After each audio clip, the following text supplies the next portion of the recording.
Suicide ain't my thing. We're backing off.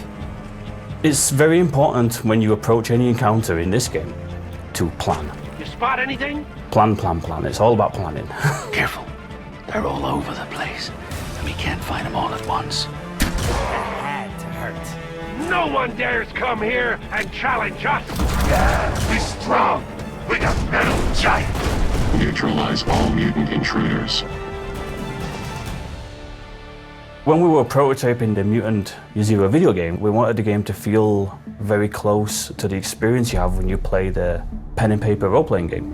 And that's when we landed on the real-time and tactical approach. The tactical approach is our version of the pen and paper rolling the dice, and the real-time is our version of you exploring ruins and look for items that you can use. Then you may come across an enemy encounter, and you'll fight some people. The air stinks like mutants. Not just any mutants, stalkers. A typical encounter is that you will approach a group of enemies, then you will usually sneak around for a bit. The attention circle is going to represent what they can see and what they can hear. Check that guy out. You see him? Head like an infected mushroom. He's one of the Nova sect. Stealth in our game is about intel gathering.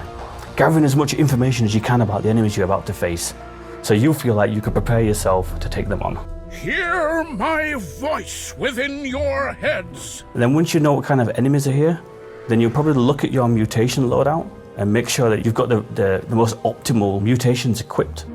Different combinations of these mutations will allow for different types of benefits. So for example, if you've got the Dux's moth wings mutation, which allows you to fly, then you best equip a passive mutation which allows you to get a super high critical chance from high ground. That's a perfect combination. So now I can get high whenever I want and get really high crit bonuses because of my second passive mutation. Then you'll probably try to work out are any of these enemies isolated enough for me to kill without alerting all the others, just to get the numbers a little bit more skewed in your favor. And also you might want to position a character to be on high ground before you even start combat so that you know he's got some bonuses on his mutations that allow for high ground bonuses. Then you'll look at the enemies that are left and go, well, I know that this particular enemy unit it can be really, really dangerous if left to run free. So I might want to use a mutation which will lock him in place and deal lots of damage to get rid of him straight away.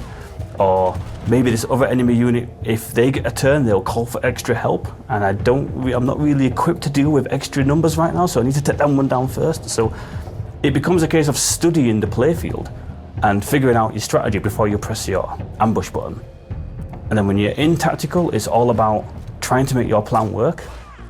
And if it doesn't work, then thinking on your feet and trying not to use up all your grenades because they're quite expensive to buy, and try not to take too much damage because medpicks are also quite expensive to get yourself health back. So it's a game which emphasizes planning more than most games. And I think that's part of our strength, that it's a game which demands that you approach situations in a clever way, because if you're not clever, you'll just be punished.